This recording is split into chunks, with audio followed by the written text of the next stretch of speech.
SASN is an amazing place. And what you'll hear in the next few minutes is just a slice, a small slice of the incredible work that is happening here. We are a place of outstanding scholars, of field leading scholars who are being recognized not only nationally but internationally.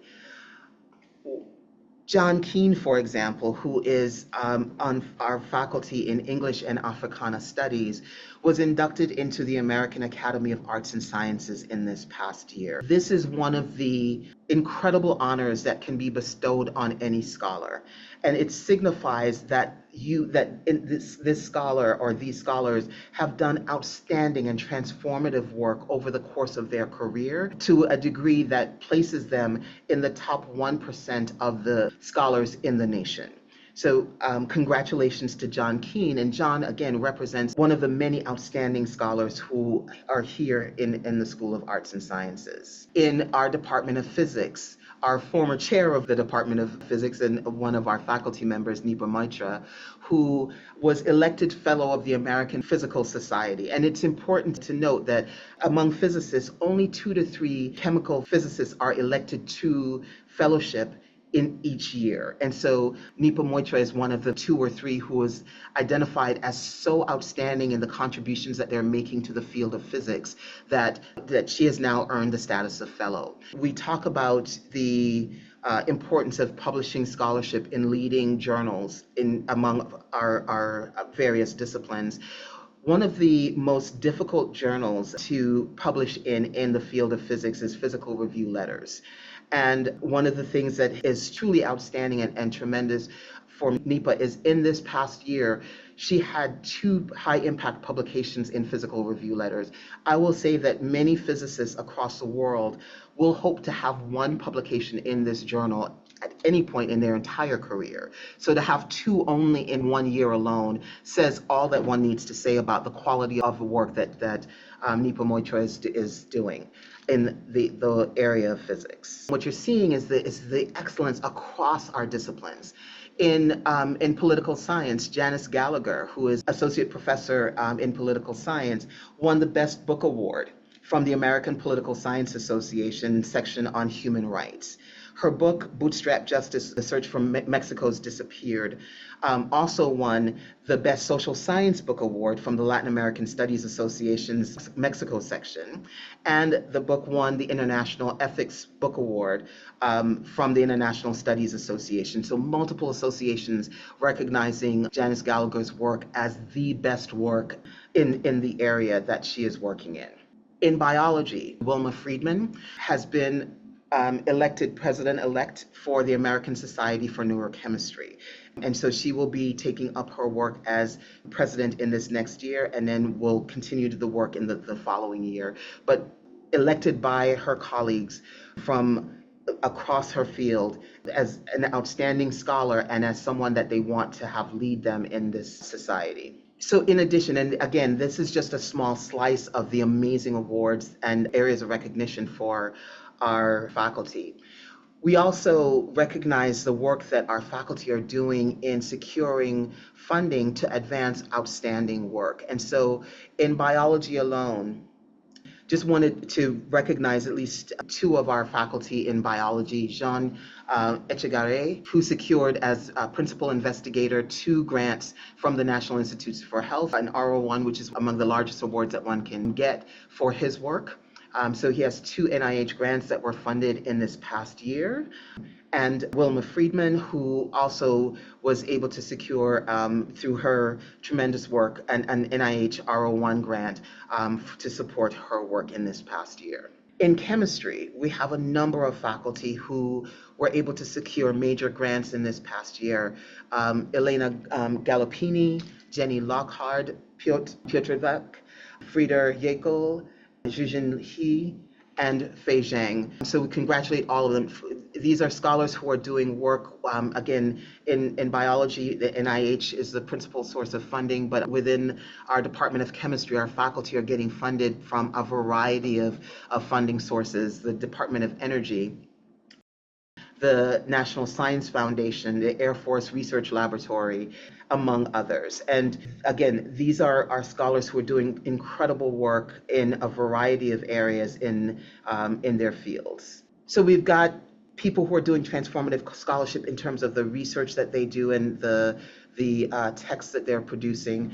But one of the things that is really important to us as a school is the pipeline initiatives that we advance through the work of our faculty. The School of Arts and Sciences is one of a very small number of schools across the nation that was the recipient of the Beckman Scholars Fund to support the Beckman Scholars Program here. And we have two of our faculty, Michele Pavanello and Travis Baker, who are mentors for undergraduate students in this program. The Beckman Scholars Program pairs outstanding undergraduate students with outstanding mentors, faculty mentors, to pursue research in really meaningful and transformative areas of scholarship. And so Michele and Travis are mentors to students who are working with them on specific projects. Our two of our students who are Beckman scholars were Amber Landeco, or Landecho. I apologize if I pronounce Amber's last name incorrectly, but Amber is a student in physics who is working on a project in computational physics with Michele Pavanello, and Mohammed Elwat, who is working with Travis Baker on a spatial memory initiative and spatial memory project. And here is a picture of Travis with Mohammed in their lab.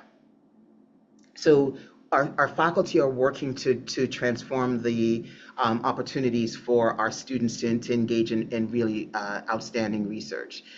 But we don't stop there. We have a number of faculty who are engaged in a variety of community projects that they've initiated that are having tremendous impact on our community and will have impact on our community. And just wanted to feature three of our faculty from the Department of Social Work. So Takashi Amano, who's been working with a number of organizations, the Japanese American Association of New Jersey and the Japanese American Social Services, Inc., on a variety of projects that center on providing education around aging and long-term care to support individuals who are aging in those communities. He also has been working with the Japanese Saturday School Parents Association to provide hands-on science lessons that pair students, young children, with retired Japanese scientists to conduct experiments. We have Marisol Marroquin, who has been working with the New Jersey Division of Civil Rights to create a program called Nuestras Historias, Our Stories, which is a webinar focused on Latinx community experiences of bias. And she also works with the Autism Center in New Brunswick, where she's been working with them to expand translational services available around mental health media materials for adults. And Natalie Munoz, who's been working on and will launch the Azucar TV, which is a podcast and vidcast that celebrates Afro-Latinx culture, history, and resilience. All of this work is really transformative for our communities. In addition, we've got faculty across other departments who are doing equally important work with high school students and with students who are even younger. But just to feature a couple, Ed Bonder in the Department of Biology, who served as mentor to two high school students in this past year, one of whom was Christina Aravalo, who is a student at Jose Marti STEM Academy. Christina worked with Dr. Bonder on a program that was sponsored by the American Chemical Society, the SEED program. And so Christina worked on a number of projects with Ed Bonder and was named one of the New Jersey Governor's STEM Scholars. She is now a student at the University of Pennsylvania, so in this past year transitioned out of doing work in this lab to moving on to just a really wonderful institution. Featuring just a couple of other individuals who are doing really impactful work. Carla Murphy, who is in the program in journalism and in our arts, culture, and media department, hosted in this past summer a youth media workshop, which is part of a partnership with local media. So she is working very hard as a part of the journalism program on a number of initiatives to ensure that we are providing students, young students, with the skills that they need to become outstanding journalists in a time when journalism is especially needed. And our colleagues who are in ACM, as well as the Department of Spanish and Portuguese Studies and in Lives in Translation, who have worked really hard over the last 3 years on Somos, which is a poetry and culture festival.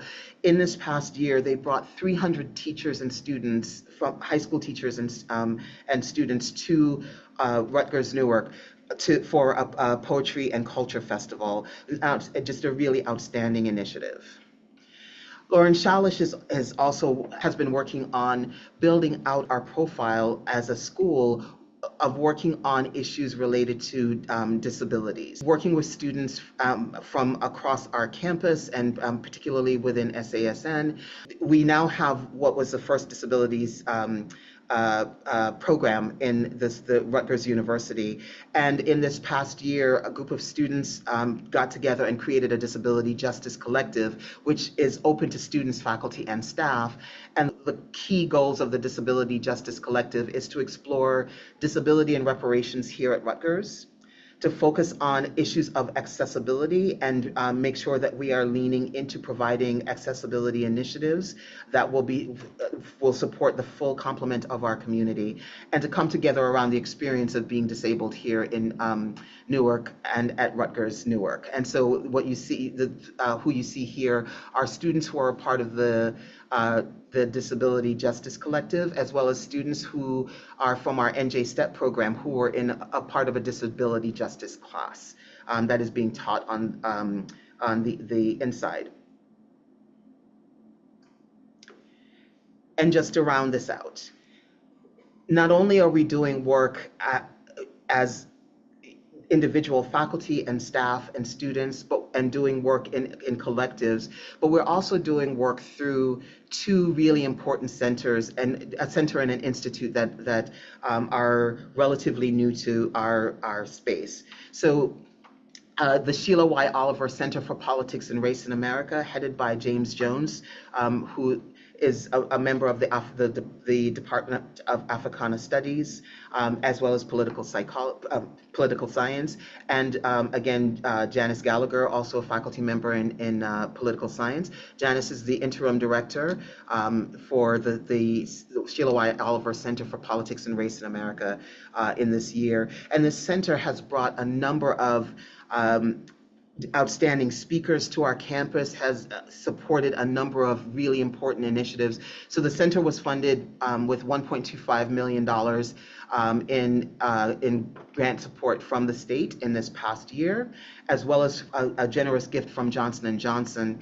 And in this past year, the center provided over $315,000 in faculty grants to support research and classroom enrichment, as well as a number of mechanisms for supporting student excellence by engaging students in work with researchers here on campus. And the center also sponsored quite a number of campus events relative to race and politics in America. One of the major initiatives that the center sponsored is one that was done in collaboration with Braven.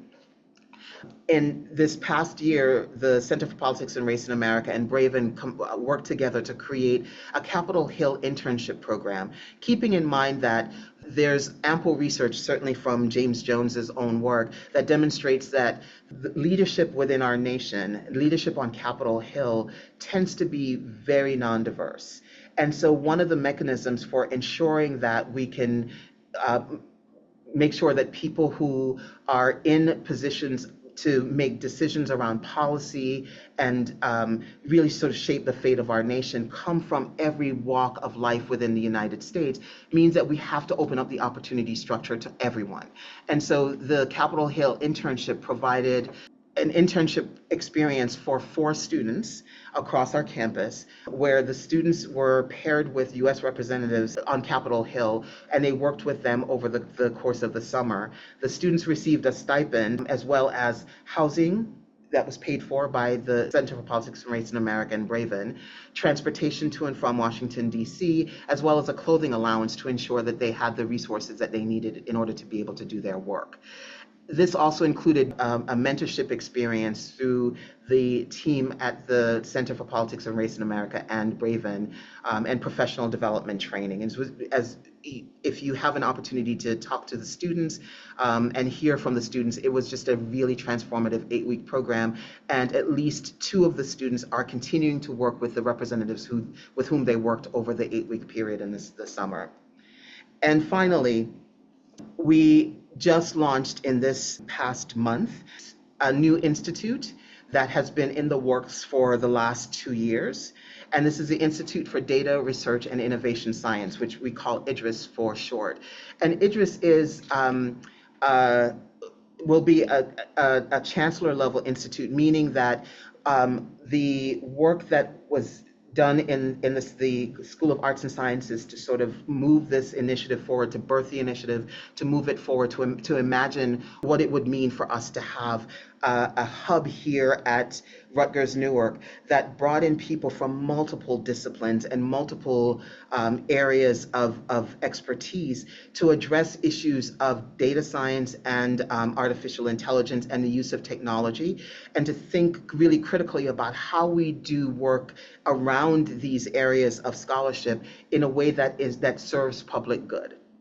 And so IDRIS was launched officially, is now an institute, and you'll be hearing, and I'm sure have heard much about the speakers we're bringing in and the work that is about to commence. So Faye Cobb-Payton, who came to us last year as a visiting scholar from the National Science Foundation, where she headed up the Directorate on Computer Science and Artificial Intelligence, and did just tremendous work in creating opportunities for this kind of work to be advanced, especially with a critical lens towards how we do this well in society and thoughtfully and humanely. She is the director of IDRIS, and also special advisor to the chancellor on inclusive innovation. And as part of the School of Arts and Sciences, she is a professor in the Department of Math and Computer Science. So just to give a very short overview of the work that is happening in IDRIS. IDRIS has 4 overarching goals that will manifest in a variety of concrete ways. But the goals of the Institute are to develop excellence and coherence in data science and artificial intelligence here at Rutgers-Newark by serving as a generative intellectual hub for scholars and centers working on relevant topics. So we're bringing together people, individual faculty and staff who are working in data science, in artificial intelligence, in the use of technology, and as well as centers that are doing work in those areas into one common intellectual space to work as a collective, as opposed to working in silos.